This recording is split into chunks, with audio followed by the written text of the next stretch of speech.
qual é a origem do fascismo? O fascismo começa por volta de 1910,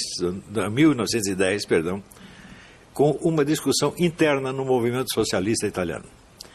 E com, vamos dizer, uma cisão do movimento socialista baseada na teoria enunciada por dois grandes teóricos do fascismo, que se chamam Enrico Corradini e Alfredo Rocco. Alfredo Rocco, se bem me lembro, depois veio a ser ministro do governo Mussolini.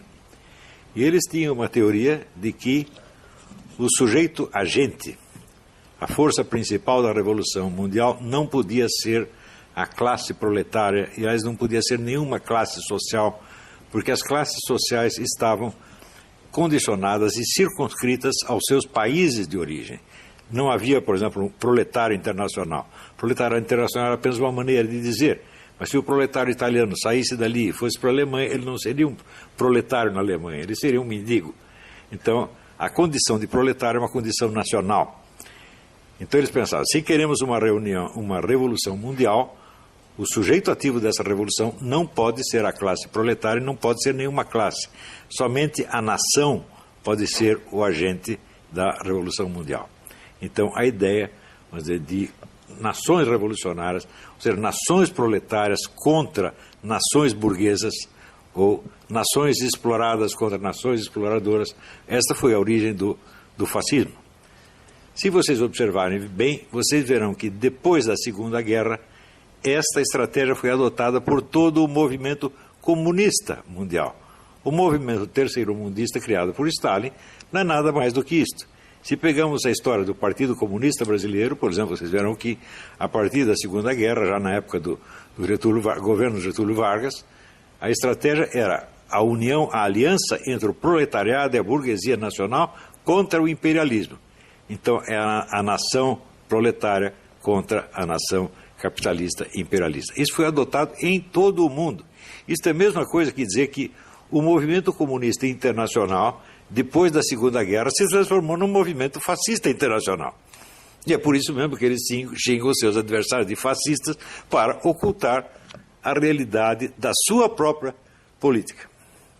Muito bem, se pegamos desde o início do movimento comunista com Karl Marx, nós veremos que sempre todo o mal, a violência, a criminalidade que estavam intrinsecamente associados a esse movimento eram justificados em função de fins a que essa violência, esse mal deveriam servir, de maneira que o mal serviria ao bem.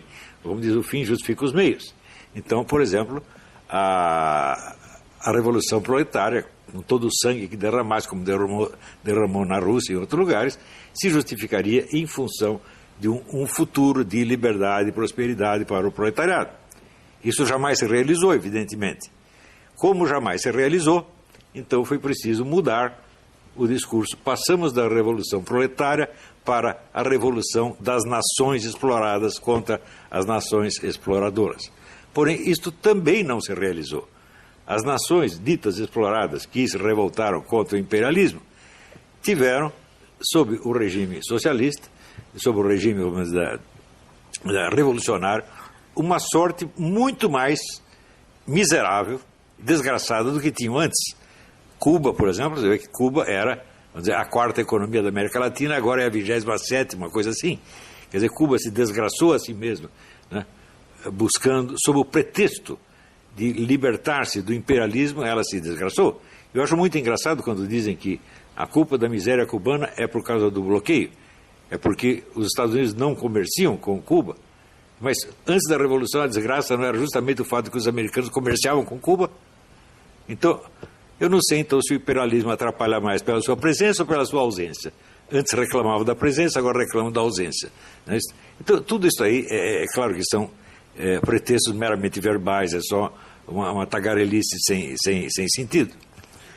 Porém, entre os anos 50 e 60, as pessoas mais inteligentes que havia no movimento comunista, que era um grupo de filósofos alemães, filiados ao que eles chamavam Instituto de Pesquisas Sociais, também chamado como Escola de Frankfurt, começaram a perceber que as grandes contradições e conflitos do capitalismo estavam se dissolvendo.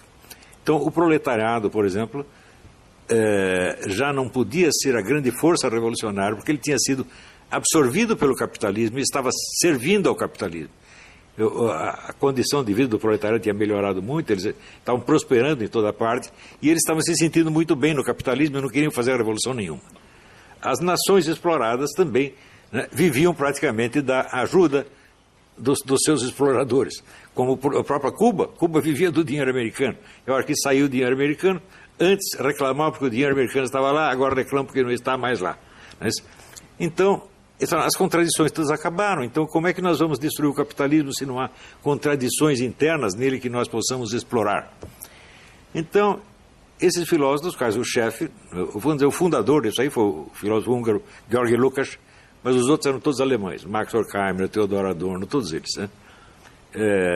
Então, eles formularam o problema assim: já que no capitalismo não há mais contradições econômicas que nós possamos explorar, e entre as nações ricas e pobres também já não há aquela contradição que havia antes, o que nós podemos explorar como mecanismo destruidor do capitalismo? Que contradição interna nós podemos encontrar dentro dos países capitalistas que nós possamos explorar para destruí-los? E eles criaram, então, o que se chamou dialética negativa. Dialética negativa consiste apenas em encarar tudo o que existe sob o aspecto negativo e encarar o lado de mal, de exploração, de crueldade que existe em tudo, todas as relações humanas possíveis.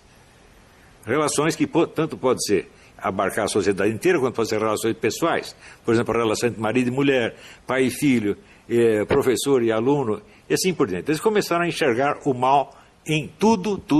E acreditavam, com razão, que com isso estavam realizando um programa que Marx havia enunciado, mas jamais realizado, e que Marx definia como a crítica radical de tudo quanto existe. Note bem, não se trata de criticar a economia capitalista, nem os países imperialistas, mas tudo quanto existe. Né?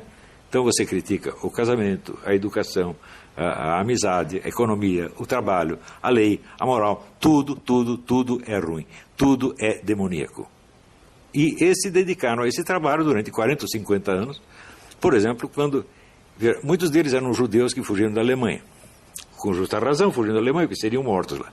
Chegaram nos Estados Unidos, eles receberam aqui os melhores empregos, né, prêmios, eram paparicados e aplaudidos, tudo lá, e eles escreveram livros de que a sociedade americana é exatamente a mesma coisa que a sociedade alemã. Você fala, eles são loucos? Não, eles são simplesmente os autores da dialética negativa. Eles veem tudo pelo lado mal, inclusive as melhores coisas que existem. Ora, quando você se torna o crítico radical de tudo quanto existe, você se colocou acima da realidade existente. Toda a realidade é má e você é o crítico que a examina, analisa e condena. Automaticamente você está colocado acima da realidade, acima do universo, não apenas acima desta sociedade onde você vive, mas acima do universo inteiro. Só que, um momento, em que você se transformou? Você virou Deus?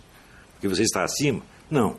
Porque Deus está acima de fato, mas Deus não cria o mundo para criticar o mundo, e sim para salvá-lo. Ou seja, você, quando se torna o crítico radical de tudo quanto existe, você se transformou no demônio.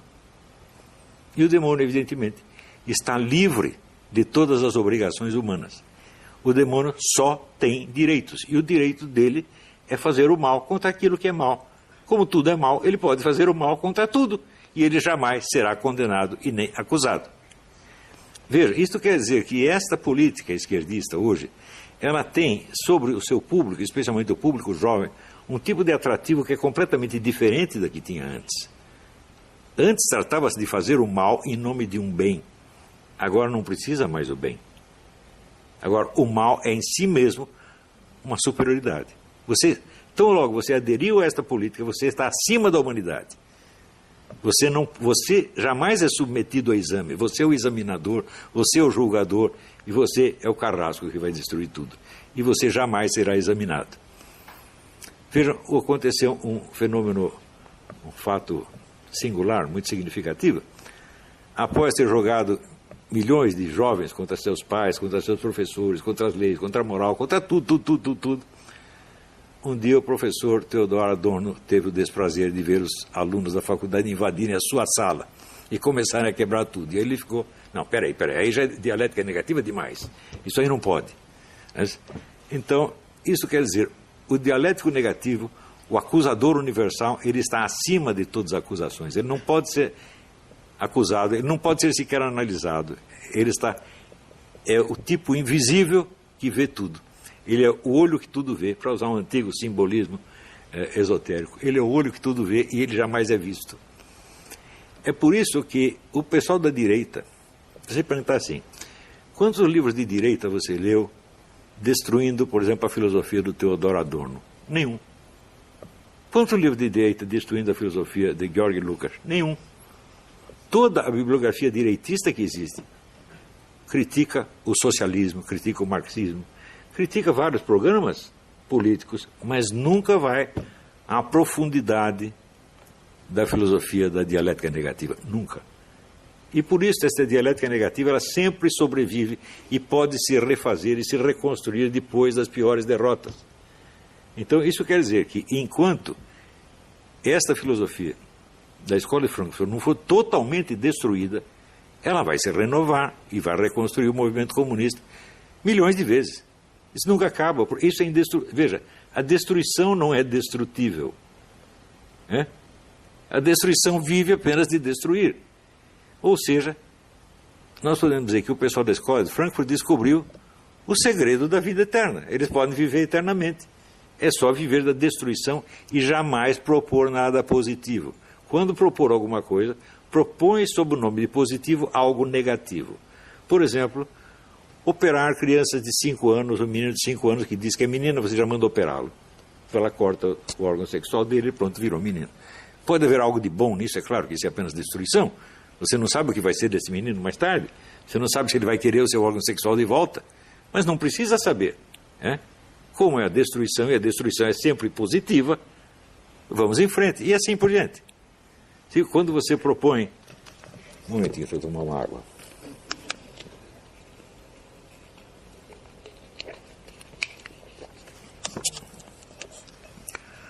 Quer dizer, a legalização universal do aborto. Pensa bem. Alguém pode provar que um feto é um ser humano apenas uma coisa? Existem provas de uma coisa, existem provas da outra. Essa discussão pode continuar eternamente, ninguém chega a uma conclusão, um não convence o outro não convence um. Então significa o seguinte, nenhum de nós sabe a resposta dessa pergunta. Se nós não sabemos, então há 50% de chances para um lado e 50% de chances para o outro. Portanto, a escolha não é racional. Isso quer dizer que aquele que é a favor do aborto, ele não é por motivos racionais, ele é porque ele quer. Ele quer o aborto universal. E ele quer porque o aborto universal é negativo e, portanto, do ponto de vista dele, será sempre positivo. E assim por diante. Tudo que as pessoas consideram mal passa a ser considerado bom. O bem só existe sob a forma do mal.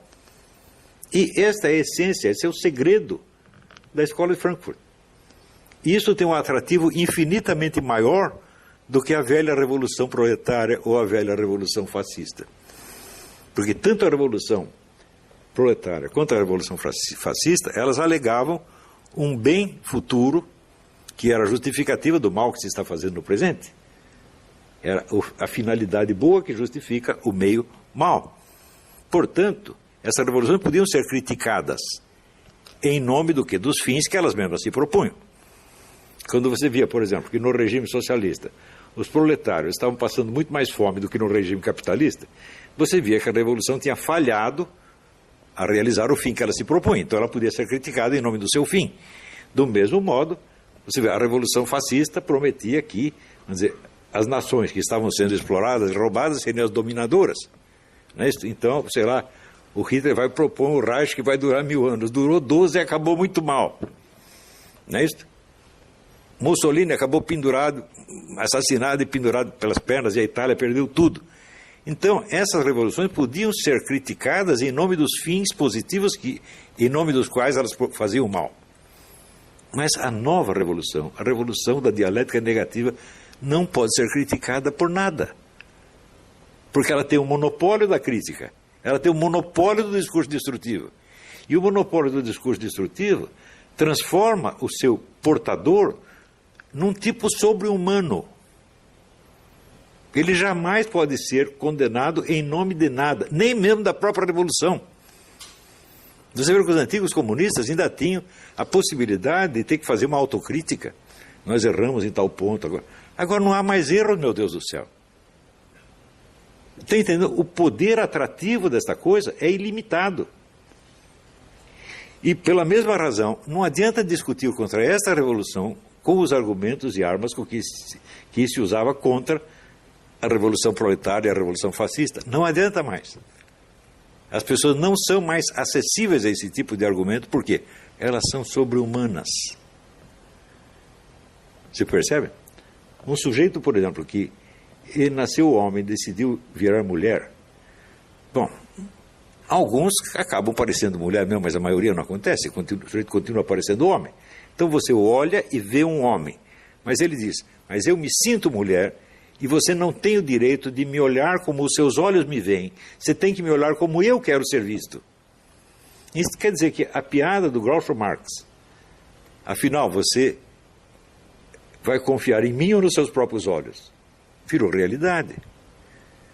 Você tem que negar o que, você tem que furar os seus olhos. Né? Você não tem o direito de enxergar as coisas como você as enxerga. Você tem que enxergar como o seu interlocutor quer ser enxergado. Então ele se colocou numa posição supra-humana. Ele não está mais em condição de ser julgado pelos mesmos critérios com que nós somos julgados. Ou seja, ele pode nos proibir de falar, sem jamais ser acusado de opressor ou de estar fazendo censura. Ele impedir você de falar significa o quê? Isso é liberdade de imprensa. Né? Em Cuba existe liberdade de imprensa, tanto que todos os jornalistas estão na cadeia. Colocados na cadeia é liberdade de imprensa. Por quê? Cuba não pode ser julgada por critérios humanos. Cuba não tem mais uma finalidade positiva que ela precise alcançar para justificar a sua revolução. O seu fracasso se transformou no seu sucesso, porque quem determina o que é fracasso ou sucesso são eles mesmos. Fidel Castro, muitas vezes, quando a pessoa diz, não, mas o povo cubano está passando fome, diz que nós não temos aqui esse consumismo obsceno que vocês têm nos Estados Unidos. Nós comemos apenas o que é necessário. Né?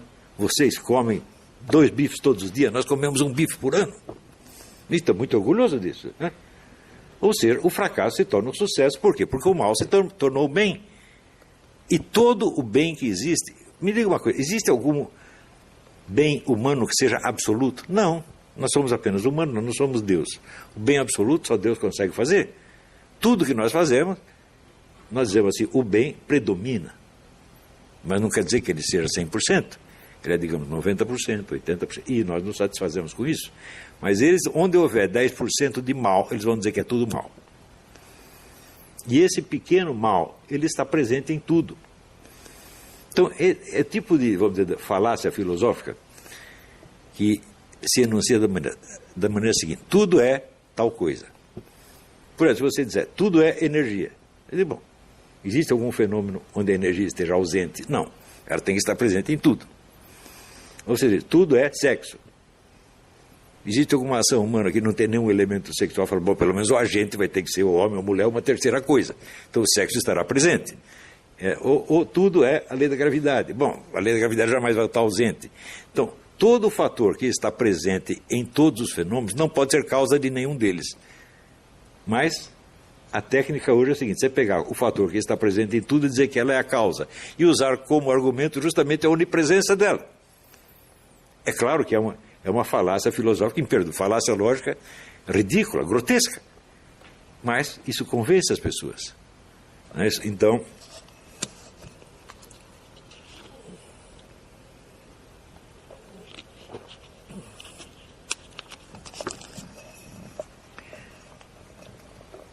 viram, tanto nos Estados Unidos quanto na América Latina, e especialmente no Brasil, esse tipo de filosofia tomou conta de toda a mídia e de todas as universidades. Não sobrou nada fora.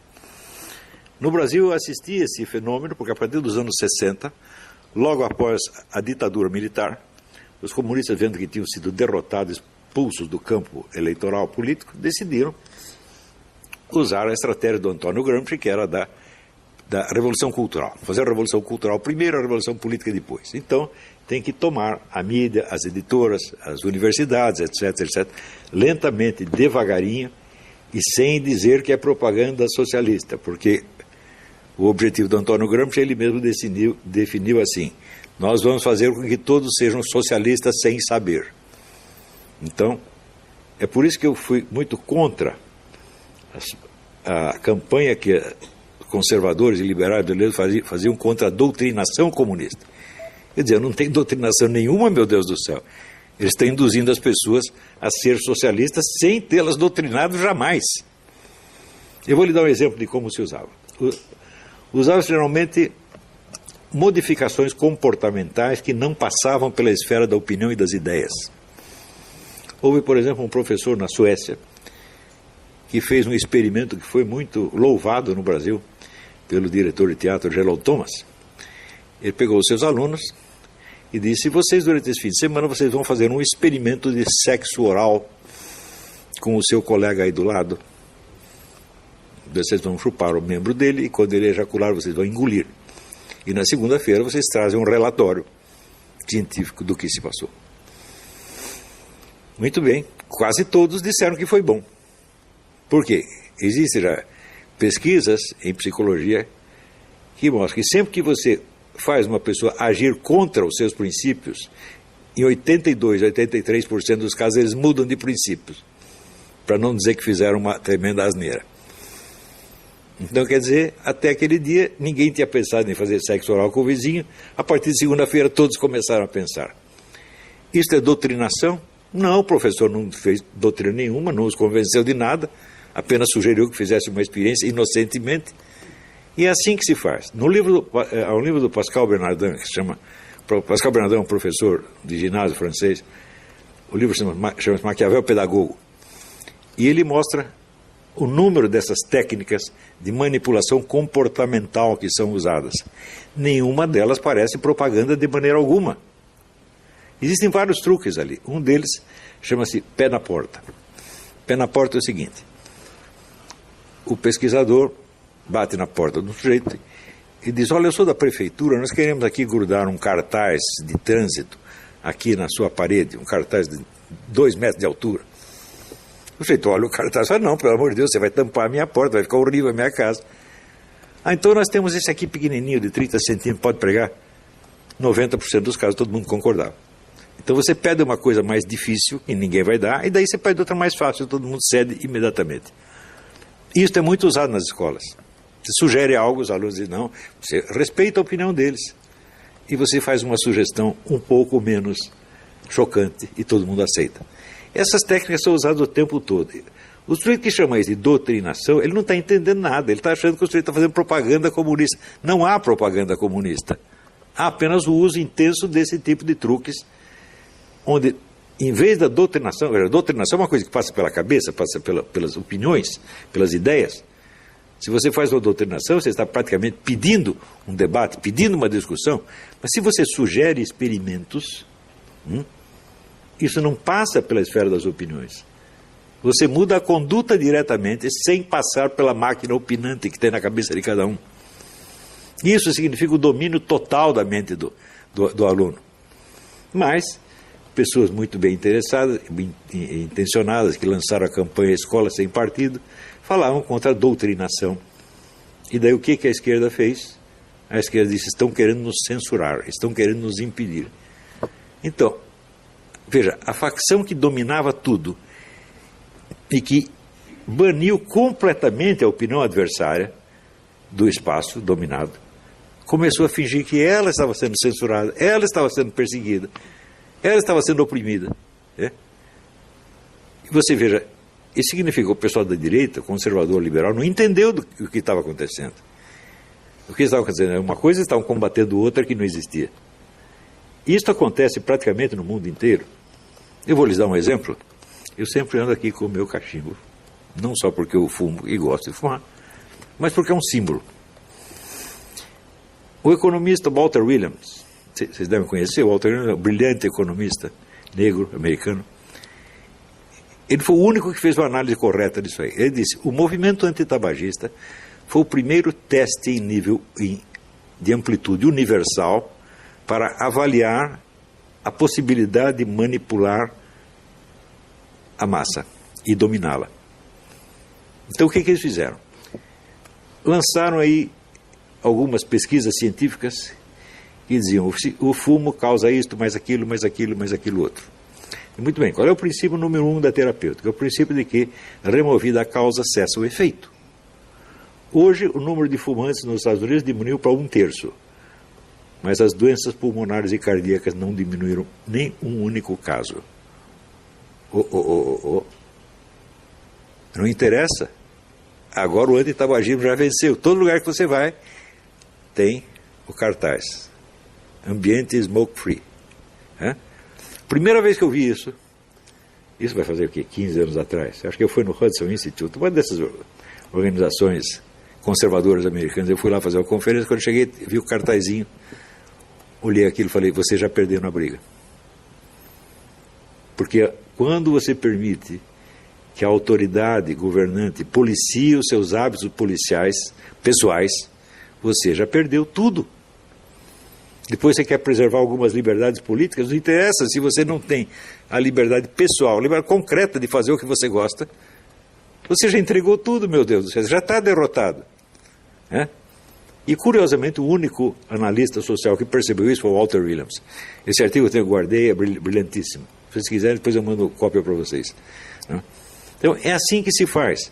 E o que é que o tabagismo tem a ver com política? Nada, aparentemente nada, é a coisa mais inocente do mundo. E uma grande parte da opinião pública conservadora, especialmente das religiões católica e protestante, aplaudiram, falaram, não, fumar é mesmo obsceno, nós temos que proibir, etc, etc, sem perceber o dano que eles estavam fazendo à liberdade pública com isto. Quer dizer, impuseram a sua opinião, tornando-a legalmente obrigatória para todos. Na democracia não se faz isso, isso não é democracia de jeito nenhum. Mas assim como o tabagismo, muitas outras coisas. Hoje começa a ser proibido ser homem, ser um macho. Ser um macho é obsceno. Já repararam nisso? Todos nós temos que nos efeminar para não ofender as pessoas do lado. Você é muito macho, o outro que não é tanto se sente ofendido, coitadinho. Não é isso? E assim por diante. Não é isso? Você ser mãe. Não é isso? Então hoje em dia você pode ver um homem vestido de mulher, não é isso? Seminu, fazendo sexo na rua com outro, você pode, mas se uma mulher dá de mamar ao seu bebê na rua, ela pode ser presa. Porque ser mãe é obsceno. Vocês perceberam? Começou com esta coisa, vamos proibir isto. Ah, cheira mal, eu não gosto. Vamos proibir. Se você permite que o governo vá proibindo essas coisas, nunca mais para. E nada disso foi feito com discussões políticas, não houve doutrinação alguma. Leiam o livro do Pascal Bernardin, que chama Maquiavel Pedagogo. Publicado em francês, existe uma tradução brasileira, talvez exista uma tradução espanhola também, não sei. Uma tradução americana, acho que existe também. Pascal Bernardin, Maquiavel Pedagogo.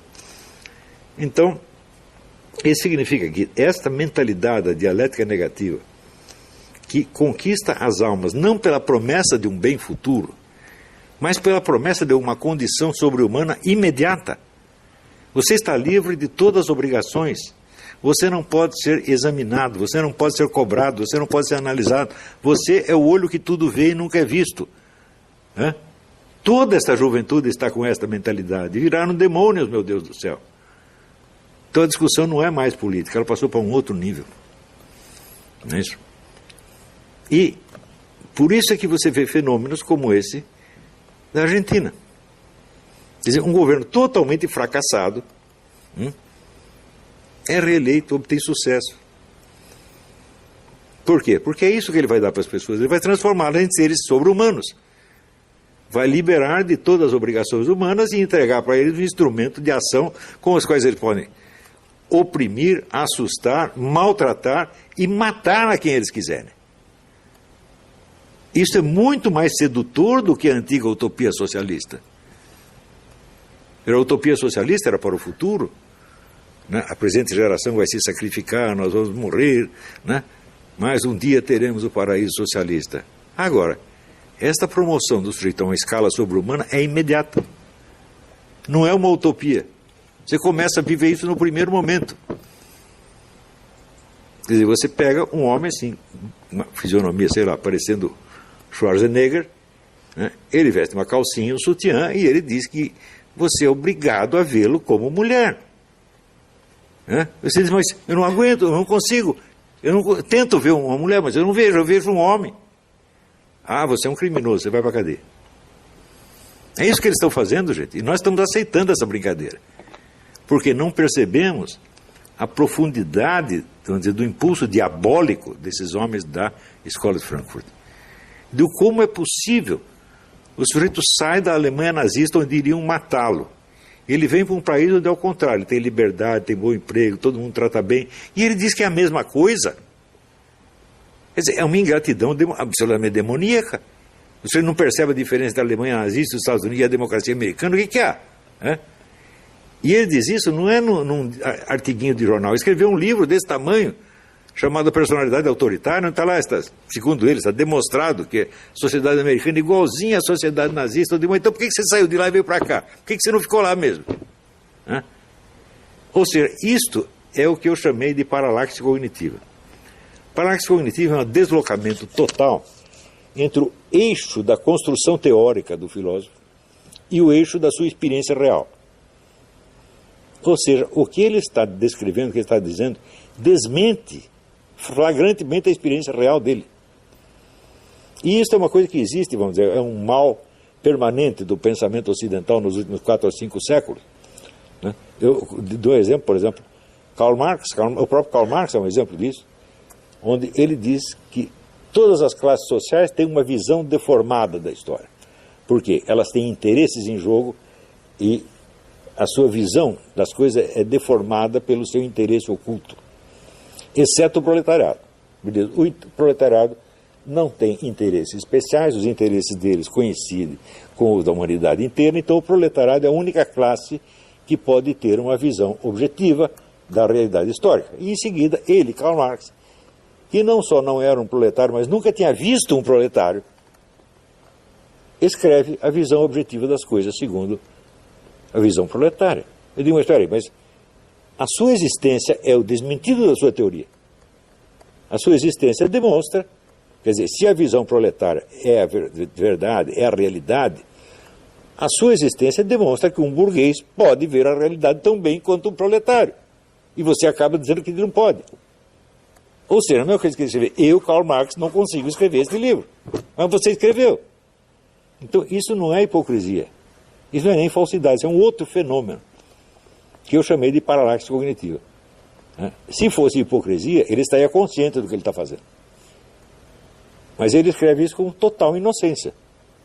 Ele não percebe que sua vida é um desmentido da sua obra, que a sua experiência real diz o contrário do que ele está dizendo em palavras. E hoje é claro que este pessoal da Escola de Frankfurt, todos eles padecem de paralaxe cognitiva. Porque a premissa número 1 da dialética negativa é o seguinte: eu, o autor da dialética negativa, jamais serei submetido a ela. Eu, o autor, né, da análise pejorativa, jamais serei objeto de análise pejorativa. Porque se for, você está liquidado na mesma hora. Se você pegar, por exemplo, né, Max Horkheimer era o presidente, foi o presidente da Escola de Frankfurt durante muito tempo. Ele era um homem milionário, e os empregados da escola ele pagavam salário de fome.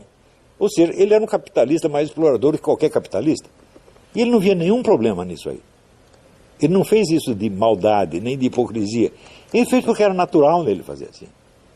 Era natural a ideia de que ele jamais seria objeto de dialética negativa. Do mesmo modo, Theodor Adorno e outros tantos. A influência que essa escola teve na América e, sobretudo, no Brasil, é imensurável. E ela é imensurável por quê? Porque ela tem um atrativo hipnótico muito maior do que o capitalismo ou o fascismo. Veja, Karl Marx, Lenin, Mussolini, Hitler jamais conseguiram angariar tantos adeptos tão facilmente. Veja, se você pega os livros de Max Horkheimer, Teodoro, são livros dificílimos de ler. De como é que isso ganha tantos adeptos? Porque você não precisa ler, meu filho. É só você aceitar uma proposta deles, você já está transfigurado no analista e condenador da humanidade. E você está livre de todas as exigências. Ninguém pode cobrar nada de você.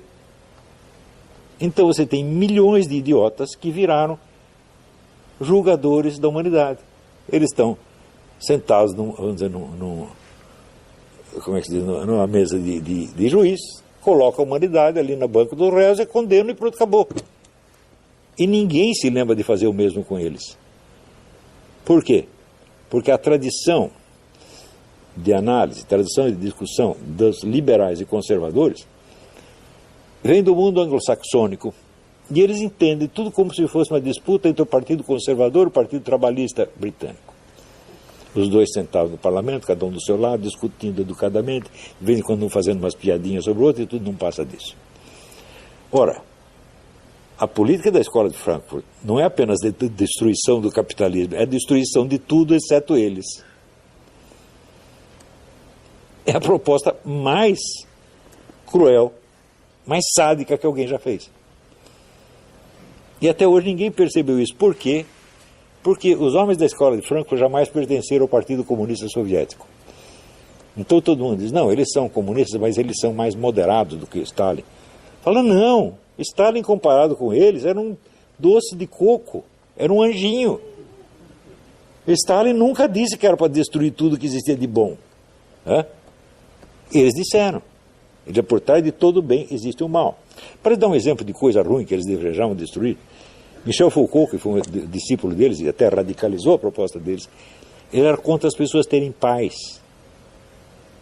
Ele achava que a pior coisa do mundo é a existência de paz. Por que para nascer nós precisamos de um pai? Que coisa mais injusta. Nós precisamos acabar com isso. Você vê que isso ele era contra o capitalismo? Não. Ele era contra o capitalismo, contra o socialismo, contra a natureza, contra a história, contra tudo. Só não era contra ele mesmo. Pierre Magnard, que sim, é um grande filósofo, foi colega dele, amigo dele, né? Disse, ele sempre foi louco.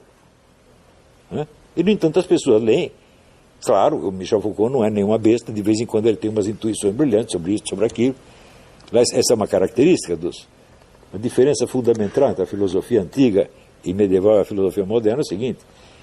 Em geral, os filósofos antigos, como Platão e Aristóteles, eles têm razão no conjunto e eles erram num monte de detalhes. Né? O de hoje é o contrário, eles erram no conjunto, mas acertam em um monte de detalhes. Se você lê as obras de Karl Marx faz análises brilhantes sobre isso, sobre aquilo, sobre aquilo. Quando você vai ver o conjunto, não faz sentido nenhum. E o Michel Foucault, a mesma coisa. Michel Foucault faz análise, por exemplo, faz análise do quadro Velázquez, das meninas, né? A análise é brilhante, claro, mas o conjunto da filosofia do Michel Foucault não faz o menor sentido. E ela é baseada no quê? Na maldade. Este é o ponto. Nós não podemos aceitar essas pessoas como interlocutores genuínos. Dizer, não, eu sou apenas contra as suas ideias, mas vou preservar a sua pessoa. Fala, não, meu filho, as suas ideias até que são boazinhas, que não prestem a sua pessoa. Isto, eu disse muitas vezes, no debate com o João Pedro Stedler, que era o chefe do movimento Sem Terra, tive um debate com ele na Bienal do Livro, em Porto Alegre, não lembro o ano, talvez minha esposa lembre. 2000 e pouco, E a plateia inteirinha era de membros do MST. E eu falei para eles, olha, eu não sou totalmente contra a sua proposta, a reforma agrária, eu não sou contra essa porcaria do seu líder, esse homem não presta. Eles ficaram assustadíssimos, né? E daí começaram a vaiar para não poder falar. Peguei o microfone e disse, cala a boca! Todo mundo ficou quietinho. Porque eu conheço a fraqueza dessa gente. Eles são maus para esconder a sua profunda fraqueza. A crueldade deles expressa o medo que eles têm de existir e de assumir a responsabilidade da existência adulta. Eles não querem isso. Eles nunca chegam à maturidade e não querem. Eles querem continuar brincando de que eles são os julgadores da humanidade. Todo o Foro São Paulo é baseado nisso, e por isso ele faz sucesso. E por isso, quantas derrotas ele sofra politicamente, ele vai se refazer. Então, o professor Sanchez tem toda a razão. Nós não podemos ser os antagonistas do Foro de São Paulo. Nós temos que destruir o Foro de São Paulo. Destruir para que isso nunca mais se levante, para que ninguém... Veja, hoje em dia o nazismo não é proibido. O comunismo também tem que ser. O Foro de São Paulo também tem que ser. Isso não é política, isso é crime. O sujeito chega, nós temos que matar todos os judeus. Isso é política? Não, isso não é política, isso é crime. Nós não podemos... vamos discutir aqui, educadamente.